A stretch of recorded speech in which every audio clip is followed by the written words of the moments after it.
श्री शिवाय नमः। भोलेनाथ की कृपा सदा आप सभी पर बनी रहे। इससे पहले का अध्याय सुनकर इतना प्यार देने के लिए आप सभी का बहुत बहुत धन्यवाद। रेस्पॉन्ड कीजिए। आज की कथा का जो श्रवण कीर्तन और मनन इन तीनों साधनों के अनुष्ठान में समर्थ ना हो वो भगवान शंकर के लिंग और मूर्ति की स्थापना करके नित्य उसकी पूजा करें तो संसार सागर से पर हो सकता है वंचना अथवा चलना करते हुए अपनी शक्ति के अनुसार धनराशि ले जाए और उसे शिवलिंग अथवा शिवा मूर्ति की सेवा के लिए अर्पित कर दी। साथ ही निरंतर उसे लिंग और मूर्ति की पूजा भी करें। उसके लिए भक्ति भाव से मंडप गोपत तीर्थ मठ और क्षेत्र की स्थापनाकारी और उत्सव रचाई वस्त्र गढ़ पुष्प धूप दीप दुबे और शार्क आदि व्यंजनों से युक्त के रूप में समर्पित छात्र ध्वज व्यंजन चमक तथा अन्यांग सहित राज उपचार की भांति सब समाज भगवान शिवा के लिंग और मूर्ति को चढ़ाई प्रदर्शन नमस्कार तथा यथाशक्ति जाप करना चाहिए। आवाहन से लेकर विसर्जन तक सर कार्य प्रतिदिन भक्ति भाव से संपन्न करें। इस प्रकार शिवलिंग अथवा शिवा मूर्ति में भगवान शंकर की पूजा करने वाला पुरुष श्रवण आदि साधनों का अनुष्ठान न करें तो भी भगवान शिवा की प्रसन्नता से सिद्धि प्राप्त कर लेते हैं। पहले की बहुत से महात्मा पुरुष लिंग और शिवमूर्ति की पूजा करने मंत्र से ही भाव बंधन से मुक्त हो चुके हैं। तब ऋषियों ने पूछा मूर्ति में ही सर्वत्र देवताओं की पूजा होती है लिंग में नहीं, परंतु भगवान शिवा की पूजा सब जगह मूर्ति में और लिंग में क्यों की जाती है? मुनीश्वरों तुम्हारा यह प्रश्न तो बड़ा ही पवित्र और अत्यंत अद्भुत है। इस विषय में महादेव दूसरा कोई पुरुष कभी और कहानी भी इसका प्रतिपादन नहीं कर सकता। इस प्रश्न के समाधान के लिए भगवान शिवा ने जो कुछ कहा है और उसे मैंने अपने गुरुजी के मुख से जी प्रकार सुना है इस तरह क्रमशः वर्णन करूंगा। एकमात्र भगवान शिवा ब्रह्मा रूप होने के कारण निश्चल अर्थात निराकार कहे गए हैं। रूपवान होने के कारण उन्हें सकल भी कहा गया है, इसलिए वे सकल और निष्कल दोनों ही हैं। शिवा के निष्कर्ष निराकार होने के कारण ही उनकी पूजा का आधारभूत लिंग भी निराकार ही प्राप्त हुआ है, अर्थात शिवलिंग शिवा के निराकार स्वरूप का प्रतीक है। इसी तरह शिवा के सकल या सरकार होने के कारण उनकी पूजा का आधारभूत विग्रह सरकार प्राप्त होता है, अर्थात शिवा का सरकार विग्रह उनके सरकार स्वरूप का प्रतीक होता है। सकल और अकाल अर्थात समस्त अंग आकर सहित आकर और आकर से सर्वथा रहित निराकार रूप होने से ही वे ब्रह्म शब्द से कहे जान वाले परमात्मा है और यही कारण है कि सब लोग लिंग जो कि निराकार माना जाता है और मूर्ति जिसे सरकार कहते हैं दोनों में ही सदा भगवान शिवा की पूजा करते हैं। शिवा से भिन्न जो दूसरे देवता गण है वे साक्षात्म नहीं है, इसीलिए कहानी भी उनके लिए निराकार लिंग नहीं उपलब्ध होता। पूर्व काल में बुद्धिमान ब्रह्मपुत्र सनत कुमार मणि ने मंदराचल पर नंदिकेश्वर से इसी प्रकार का प्रश्न किया था। सनत कुमार जी ने कहा था है भगवान शिवा से भिन्न जो देवता है उन सब की पूजा के लिए चारों और प्रेयवारे अर्थात मूर्ति मंत्र अधिक संख्या में देखा और सुना जाता है। केवल भगवान शिवा की ही पूजा में लिंग और वायद दोनों का ही उपयोग देखने में आता है। इस विषय में जो कुछ भी तत्व की बटन से मुझे इस प्रकार बताइए जिससे मुझे अच्छी तरह कुछ समझ में जाए। तब नंदकेश्वर ने सनत कुमार को समझते हुए कहा कि है निष्पाप ब्रह्म कुमार, आपके इस प्रश्न का हम जैसे लोगों के द्वारा कोई उत्तर नहीं दिया जा सकता क्योंकि ये गोपनीय विषय है और लिंग साक्षात ब्रह्म का प्रतीक है। तथा भी आप शिव भक्त है, इसीलिए इस विषय में भगवान शिवा ने जो कुछ भी बताया है उसे ही आपके समक्ष कहता हूँ। भगवान शिवा ब्रह्मा स्वरूप और निष्कल अर्थात निराकार हैं, इसलिए उनकी पूजा में निष्कल लिंग का उपयोग होता है। संपूर्ण वेदों का भी यही मत है। तब सनत कुमार खाने लगे हैं महाभारत योगेंद्र, आपने भगवान शिवा और दूसरे देवताओं की पूजन में लिंग और मूर्ति के प्रचार का जो रहस्य विभाग पूर्वक बताया है वह यथार्थ है, इसलिए लिंग और मूर्ति आदि की उत्पत्ति का जो उत्तम वृतांत है इसको मैं इस समय सुना चाहता हूँ। लिंग के प्रकृति का रहस्य सुचित्र करने वाला प्रसंग मुझे सुनाए। इसके उत्तर में नादिकेश्वर ने भगवान महान महादेव के निष्कल स्वरूप लिंग के आविर्भाव का प्रसंग सुनाना प्रारंभ किया। उन्होंने ब्रह्मा तथा विष्णु के विवाद, देवताओं की व्याकुलता और चिंता, देवताओं का दिव्य कैलाश शिखर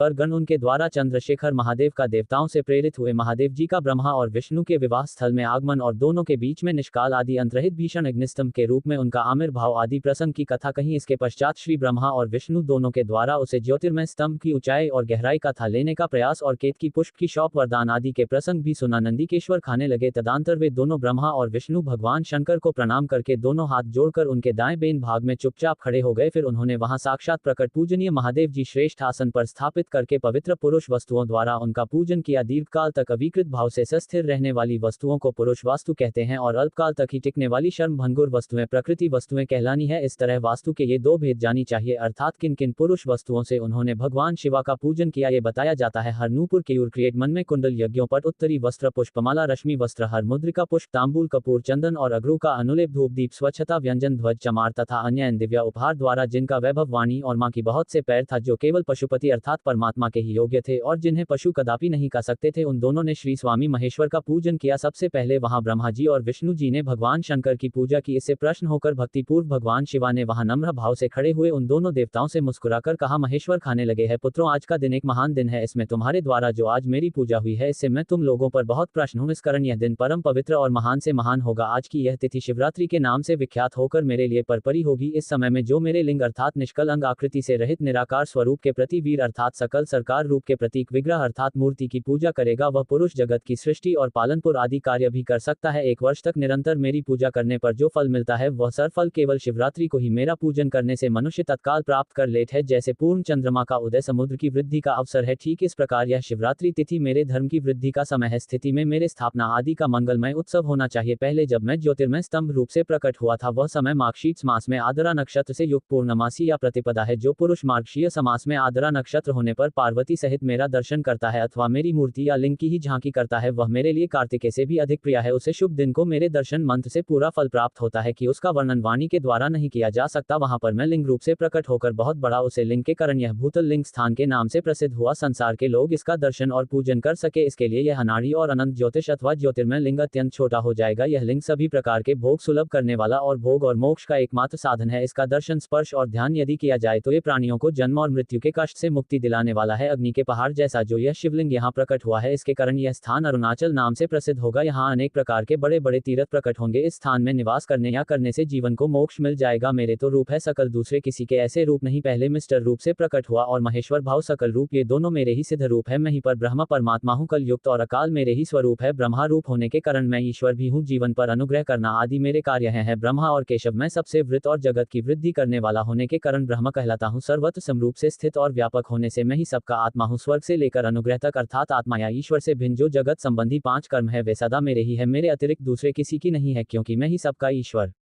हूँ। पहले मेरी ब्रह्म रूप का दिशा करने के लिए निष्कर्ष प्रकट हुआ था, फिर अज्ञात ईश्वरत्व का साक्षात्कार करने के निमित्त में साक्षात जगदीश्वरी सकल रूप में तत्काल प्रकट हो गया। और जो यह मेरा निशिकल स्तंभ है वह मेरे ब्रह्म स्वरूप का दिशा करने वाला है। ये मेरा ही लिंग है। तुम दोनों प्रतिदिन यहाँ आकर इसका पूजन करो कि मेरा ही स्वरूप है और मेरे सामने की प्रताप करने वाला है। लिंग और लिंगी में नित्य अभेद होने के कारण मेरे इस लिंग का महान पुरुषों को भी पूजन करना चाहिए। मेरे एक लिंग की स्थापना करने का यह फल बतलाया गया है कि उपासक को मेरी सामान्य की प्रताप हो जाती है। यदि एक के बाद दूसरे शिवलिंग की स्थापना कर दी गई तब तो उपासक को फलस्वरूप मेरे साथ संयुक्त मोक्ष रूप फल प्राप्त हो जाता है। प्रधानता या शिवलिंग की स्थापना करनी चाहिए। मूर्ति की स्थापना क्षेत्र नहीं कहलाता। पुण्य लोकों पर विजय प्राप्त करता है। स्वर्ग प्रदान करने वाले धर्म में आचार तथा नरक का कष्ट देने वाले धर्म में आचारों का भी वर्णन कीजिए। तब श्री सूत जी महाराज इस प्रकार खाने लगे कि सदाचार का पालनपुर करने वाला विद्वान ब्राह्मण ही वास्तव में ब्राह्मण नाम धारण करने का अधिकारी होता है। जो केवल वेदोक्त आचार का पालनपुर करने वाला और वेद का अभ्यासी है उसे ब्राह्मण की विप्र संज्ञा होती है, अर्थात उसे विप्र कहा जाता है। सदाचार वेदाचार तथा विद्या इनमें से एक एक गण से ही युद्ध होने पर उसे द्विज कहते हैं। यह सभी ब्राह्मण के बड़े में वर्णन किया गया है जिसमें स्वैप मंत्र में ही आचार का पालनपुर देखा जाता है। जिसने वेद अध्ययन भी बहुत कम किया है और जो राजा का सेवक यानी कि पुरोहित या मंत्री आदि है उसे क्षत्रिय ब्राह्मण कहते हैं। जो ब्राह्मण कृषि तथा वंचित कर्म करने वाला है और कुछ कुछ ब्राह्मण उचित आचार्य का पालनपुर करता है वह वैश्य ब्राह्मण है। और जो खुद ही खेत जोत है उसे शुद्ध ब्राह्मण कहा। दोष देखने वाला और पाद्रोधी है उसे चांडाल द्विज कहते हैं। इसी तरह क्षत्रियों में जो पृथ्वी का पालनपुर करता है वह राजा है। दूसरे लोग राजत्व विहीन क्षत्रिय मान गए हैं। वैश्यों में भी जो धन्य आदि वस्तुओं का क्रय विक्रय करता है वह वैश्य कहलाता है। दूसरों को वाणी कहते हैं। जो ब्राह्मण क्षत्रियों और वैश्यों की सेवा में लगा रहता है वही वास्तव में शुद्ध कहलाता है। उसे वृषल समझना चाहिए। सेवा शिल्प और कृष्ण से भिन्न वृत्ति का आश्चर्य लेने वाले शुद्ध दृष्टि कहलाने हैं। इन सभी वर्णों के मनुष्यों को चाहिए कि वे ब्रह्म मुहूर्त में उठकर पूर्वाभिमुख होकर सबसे पहले देवताओं का फिर धर्म का अर्थ का तथा आय और विक्रय चिंतन करें। रात के पिछले पहाड़ को उषाकल जानना चाहिए। उसे अंतिम पहाड़ का जो आधा या मध्य भाग है उसे संधि कहा जाता है। उसे संधि कल में उठकर ध्वज को मालमूत्र आदि का त्याग करना चाहिए। घर से दूर जाकर बाहर से अपने शरीर को ढके रखकर दिन में उत्तराभिमुख बैठकर मालमूत्र का त्याग करें। यदि उत्तराभिमुख बैठने में कोई रुकावट हो तो दूसरी दिशा की ओर मुंह करके बैठे। जल अग्नि ब्राह्मण आदि तथा देवताओं का सामना बचाकर बैठे। इसके पश्चात किसी वृक्ष के पेट से या उसके पतले काष्ठ से जल के बाहर दातुन करनी चाहिए। उसे समय तर्जनी उंगली का उपयोग नहीं करना चाहिए। इसके बाद जल संबंधी देवताओं को नमस्कार करके मंत्र पाठ करते हुए जलाशय में स्नान करें। रखो तो घुटने तक खड़ा होकर अपने ऊपर जल चिड़ा जा सकता है और मंत्रोच्चार पूर्वक स्नान कार्य संपन्न किया जा सकता है। विद्वान पुरुष को चाहिए कि वहां तीर्थ जल से देवता आदि का स्नान तर्पण भी करें। इसके बाद ओतवस्त्र अर्थात धोती लेकर 5 कच करके उसे धारण करें। साथ ही कोई उत्तरी भी धारण कर ले क्योंकि संध्या वंदना आदि सभी कर्मों में उसकी आवश्यकता होती है। नदी आदि तीर्थों में स्नान करने पर स्नान संबंधी उतारे हुए वेस्टर्न को वहां पर कभी ना धोए। स्नान करने के पश्चात विद्वान पुरुष भीगी हुए उसे वस्त्र को बावड़ी में केन के पास अथवा घर आदि में ले जाए और फिर वहां पर पत्थर पर, लकड़ी पर या जल पर या स्थल पर अच्छी तरह धोकर उसे वस्त्र को निचोड़ना चाहिए। अक्सर लोग क्या करते हैं कि गंगा जी आदि में स्नान करने जाते हैं और वहीं पर स्नान करने के बाद इस बाटी जल में अपने वस्त्र धोकर इस जल में निचोड़ भी देते हैं जिससे बहुत भारी पाप लगता है। अगर आपने से भी कुछ लोग ऐसा करते हैं तो अब से आप ऐसा मत कीजिएगा। श्रेणी के पितरों की तृप्ति के लिए होता है। इसके पश्चात जावली उपनिषद में बताए गए अग्निरति मंत्र से भस्म लेकर उसके द्वारा त्रिपुंड लगाएं। अगर इस विधि का पालन पूर्ण ना किया जाए और इसके पहले ही यदि जल में भस्म गिर जाए तो गिरने वाला नरक में जाता है। प्रातःकाल की संधि उपासना में गायत्री मंत्र का जप करके 3 बार ऊपर की ओर सूर्य देव को अर्घ देना चाहिए है। ब्राह्मण मध्याह्न काल में गायत्री मंत्र के उच्चारण पूर्वक सूर्य देव को एक ही अर्घा देना चाहिए और फिर सायंकालानी पर पश्चिम की ओर मुख करके बैठ जैन और पृथ्वी पर ही सूर्य के लिए अर्घ देना चाहिए। उसे समय हाथ ऊपर की ओर उठाकर जल अर्पित नहीं करना चाहिए। फिर अंगुलियों के छिद्र से ढलते हुए सूर्य देव को देखना चाहिए और उनके लिए स्वत प्रदक्षिण करके अर्थात परिक्रमा करके शुद्ध आचमन करना चाहिए। शयन काल में सूर्यास्त से 2 घड़ी पहले की हुई संध्या निष्फल होती है क्योंकि ये सायंस संध्या का समय नहीं होता है। ठीक समय पर संध्या करनी चाहिए यानी कि शाम की पूजा करनी चाहिए। ऐसा शास्त्रों में आज्ञा दी गई है। यदि शाम की पूजा किया बिना दिन बीत जाए तो प्रत्येक समय के लिए क्रमशः प्रायश्चित करना चाहिए। यदि एक दिन बीते तो प्रत्येक बीते हुए संध्या काल के लिए नित्य नियम की अतिरिक्त स्वर गायत्री मेट्रो का जप करना चाहिए। यदि नित्य कर्म के लुप्त हुए 10 दिन से अधिक दिन बीत जाए तब उसके प्रायश्चित रूप में गायत्री मंत्र का जाप करना चाहिए और यदि 1 मास तक नृत्य कर्म छट जाए तो पुनः अपना उपनयन संस्कार कराए। अर्थ सिद्धि के लिए विष्णु जी, ब्रह्मा जी, चंद्रमा और यह का तथा ऐसे ही अन्य देवताओं का भी शुद्ध जल से तर्पण करें। फिर तर्पण कर्म को ब्रह्मर्पण करके शुद्ध आचमन करें। तीर्थ के दक्षिण प्रशांत मठ में, मंत्रालय में, देवालय में, घर में अथवा अन्य किसी नित स्थान में आसन पर स्थिरता पूर्वक बैठकर विद्वान पुरुष अपनी बुद्धि को स्थिर करें और संपूर्ण देवताओं को नमस्कार करके पहले प्रणव का जप करने के पश्चात गायत्री मंत्र की आवृत्ति करें। प्रणव, कैन और मां इन तीनों अक्षरों से जीव ब्रह्म की एकता का प्रतिपादन होता है। इस बात को जानकर कि प्रणाम अर्थात ओम का जाप करना चाहिए कि हम तीनों लोगों की सृष्टि करने वाले ब्रह्मा, पालनपुर करने वाले विष्णु और संहार करने वाले रुद्रा की जो कि स्वयं प्रकाश चिन्ह उपासना करते हैं, यह ब्रह्म ओंकार हमारी कर्म इंद्रियों और ज्ञानेंद्रिय की मृत्यु को, मां की वृत्तियों को और बुद्धि वृत्तियों को सदा भोग और मोक्ष प्रदान करने वाले धर्म और ज्ञान की ओर प्रेरित करें। प्रणव के इस बुद्धि के द्वारा चिंतन करता हुआ जो इसका जाप करता है वह निश्चय ही ब्रह्म को प्राप्त कर लेता है, या अर्थात अनुसंधान के बिना भी प्रणव का नित्य जाप करना चाहिए। इससे ब्राह्मण की पूर्ति होती है। ब्रह्मांत्व की पूर्ति के लिए श्रेष्ठ ब्राह्मण को प्रतिदिन प्रातः काल 1 सहस्त्र गायत्री मंत्र का जाप करना चाहिए। मध्याह्न काल में 100 बार, सायंकाल में 28 बार जप करने की विधि है। अन्य वर्णों के लोगों को अर्थात क्षत्रिय और वैश्य को तीनों संध्याओं के समय यात्री जप करना चाहिए। शरीर के भीतर मूलाधार, स्वादिष्ठान, मणिपुर, अनाहत, आजा और सहस्रार ये 6 चक्र होते हैं। इनमें मूलाधार से लेकर इस प्रार्थक 6 स्थान में क्रमशः विद्वेश्वर, ब्रह्मा, विष्णु, इस जीवात्मा और परमेश्वर स्थित होते हैं। इन सब में ब्रह्म बुद्धि करके इनकी एकता का निश्चय करें और वह ब्रह्म मैं ही हूं ऐसी भावना पूर्वक प्रत्येक सांस के साथ सोहन का जाप करें। उन्हें विद्वेश्वर आदि की ब्रह्मरण आदि में तथा इस शरीर से बाहर भी भावना करनी चाहिए। प्रकृति के विकारभूत महत्वपूर्ण से लेकर पंचभूत पर्यंत तत्वों से बना हुआ जो शरीर है, ऐसे सहस्त्र शरीर का एक एक अजब गायत्री के जप से एक एक कम से अतिक्रमण करके जीव को धीरे धीरे परमात्मा से संयुक्त करें। यह जप का तत्व बताया गया है। शरीरों का अतिक्रमण होता है। इस प्रकार जो मेट्रो का जाप है इसी को अधिगम से वास्तविक जाप जानना चाहिए। किया हुआ जब ब्रह्मलोक प्रदान करने वाला होता है ऐसा जान लेना चाहिए। 100 बार किया हुआ जब इंद्रपद की प्रताप करने वाला माना गया। पुरुष आत्मरक्षा के लिए जो स्वैप मंत्र में जाप करता है वह ब्राह्मण की कल में जन्म लेट है। प्रतिदिन सूर्य स्थान करके उपर्युक्त रूप से जप का अनुष्ठान करना चाहिए। 12 गायत्री मंत्र का जाप करने वाला पुरुष पूर्ण रूप से ब्राह्मण कहा गया है और जी ब्राह्मण ने गायत्री मंत्र का भी अपना किया हो उसे वैदिक कार्यों में कभी न लगाएं। 70 वर्ष की अवस्था तक नियम पूर्वक पालनपुर करें। इसके बाद गृह संन्यास ले परिरजक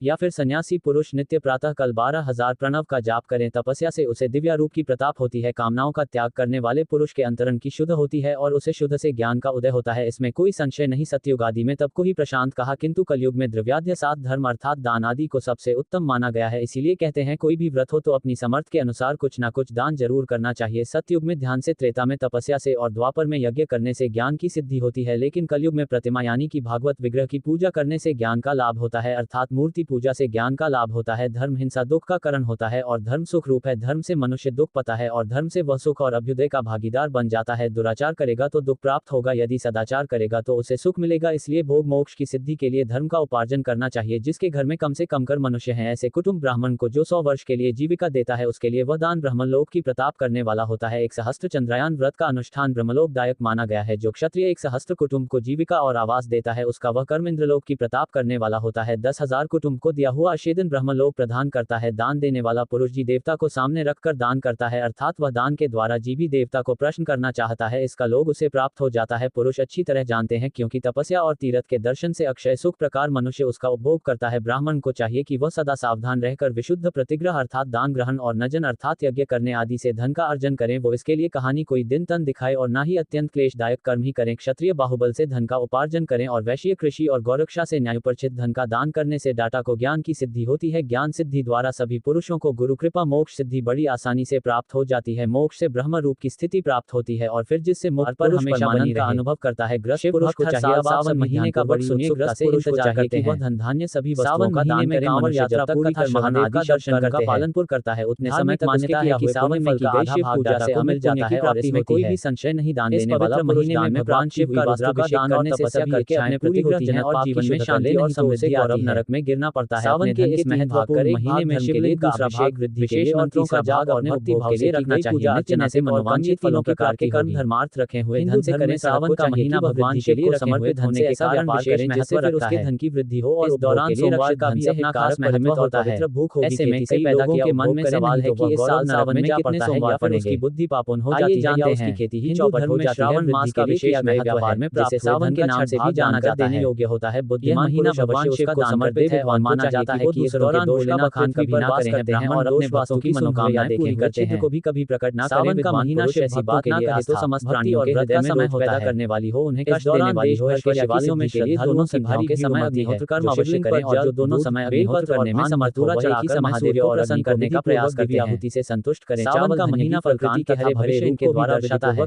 जब चारों ओर हरियाली छाई रहती है और वातावरण मनमोहक होता है। अर्पित करें। सदा सुरक्षित रहने वाली मंदिरों में विशेष पूजा अर्चना की संज्ञा देते हैं या फिर संध्या काल में जब आयोजन किया जाता है वंदना मंत्र कर ले। आत्मज्ञान की इस पवित्र मास में भगवान शिव प्रकार विधिवत उपासना के लिए सच्चे मन से पूजा अर्चना और नियमों का पालन करना चाहिए। होते हैं देवताओं की पूजा में लगे रहते हैं। सोमवार का विशेष महत्व होता है। अनुरक्त होते हैं और ब्राह्मण गोत्र में जानते हैं कि श्रावण मास में कितने भागीदार हो जाते हैं। किस तारीख को महाराज कहते हैं महाप्रज्ञा है शुरू हो रहा है सावन में संक्षेप से रुद्राक्ष का महत्व पंचांग के अनुसार साल 2025 में श्रावण मास समझना चाहिए। रुद्राक्ष के दर्शन से 2025 से हो जप करने से वह समस्त पापों का अपहरण करने वाला माना गया है। परमात्मा शिव ने समस्त शनिवार 9 अगस्त करने के लिए देवी पार्वती के सामने रुद्राक्ष की दिनों में भगवान शिव की आराधना करना ने कहा था कि है महेश्वरी माना जाता है। तुम्हारे प्रेमवश भक्तों सावन में कामना से रुद्राक्ष की महिमा का वर्णन करता हूं। महीने में सोमवार का दिन भगवान शिव को समर्पित होता है और इस दिन महिमा बताने का विशेष महत्व है। शनि पूर्व कल की बात माना जाता है कि सावन के सोमवार का व्रत रखने से तपस्या में लगा रहा जहां ऐसा मेरा है और विवाहित महिलाओं को संपूर्ण लोगों की प्राप्ति करने वाला स्वतंत्र परमेश्वर। 2025 में सावन के महीने में कुल 4 सोमवार पड़ेंगे। मेरे मनोहर नेत्र पहला सावन सोमवार गिरी 14 जुलाई 2025 सोमवार वृक्ष पैदा हो गया। दूसरा सावन सोमवार के लिए वे अश्रु बिंदु 2025 सोमवार रुद्राक्ष मैंने तीसरा सावन चारों वर्णों के लोगों में जुलाई 2000 पर अपने प्रिय रुद्राक्षों को मैंने गौर देश में उत्पन्न किया। मथुरा अयोध्या लगा गए 2025 साई बाप समूह का भेदन करने वाले तथा धार्मिक में भी प्रेरक है। मेरे राजा से ब्राह्मण शिव को अत्यंत प्रिय है। जाति के ऐसी मान्यता है कि समुद्र मंथन के दौरान जाति के भगवान शिव ब्राह्मण आदि जाति वाले रुद्राक्षों के बचाया था जिससे उनका कंठ नीला बन गया था। मनुष्यों को चाहिए यह वजह है कि वर्ण के अनुसार अपनी जाति का ही रुद्र कहा जाता है। भोग और मोक्ष की इच्छा रखने वाले चारों वर्णों के लोगों का विशेषता शिवा भक्तों को भगवान शिव और माता पार्वती की आराधना करने से मनचाहे वरदान प्राप्त होते हैं जो वर के फल के बराबर हो। सोमवार का व्रत विवाह में आ रही बात की गई है। अब इसकी उत्तमता को रखने की रोगों से मुक्ति के लिए बताई जाती है। इसे बताने का उद्देश्य है भक्तों की पवित्र मास में विवाहित महिलाएं अपने सौभाग्य की कामना करती सुनो है। महेश्वरी जो सोमवार वर के फल के बराबर होता है उतना छोटा होने पर भी सावन सोमवार देने वाला और से भगवान शिव को प्रसन्न करने वाला होता है। और के फल के बराबर होता है और समस्त रिश्तों का नष्ट करने वाला होता है। और जो गुंजा सावन का मास बहुत छोटा होता है वो महीना माना जाता है और फलों की सिद्धि करने वाला होता है। रुद्राक्ष पाने के लिए छोटा होता है वैसे वैसे ही अभिषेक कर देने वाला होता है। 10 गुना विश्वास देने वाला मास में की गई पूजा और मूर्ति से भगवान शिव की अवश्य प्रसन्न करना चाहिए। परमेश्वरी मनोकामनाएं में रुद्राक्ष जैसा फल देने वाला देखा जाता है वैसे ही जाने वाली आराधना न केवल दिखाई देती समस्याओं के समाधान के लिए प्रकार वाले चिकनी मजबूत स्थल परिवार की सुख शांति के छोटे छोटे दैन वाले और सुंदर रुद्राक्ष में शिवलिंग पर जल चढ़ाना तथा मंत्र जाप करने और देने वाले आराधना करने से विशेष पुण्य की प्राप्ति होता है जिसमें जीवन में खुशहाली और समृद्धि आती है। त्याग देना चाहिए। सावन का महीना मनाए जाने का कारण योग्य छिद्र हो गया हो। यहाँ सावन मास के दौरान में मनुष्य तपस्या करने से भगवान किया गया हो और रुद्राक्ष मध्य श्रेणी का होता है। रुद्राक्ष धरण बड़े बड़े पाठकों का नष्ट करने वाला होता है। जगत में 1100 रुद्राक्ष धरण की आराधना से असंभव भी संभव है। उसका वर्णन सैकड़ों वर्षों में सावन के महीने में की गई पूजा और तपस्या से भगवान शिव उसे सर पर धरते हैं और अपने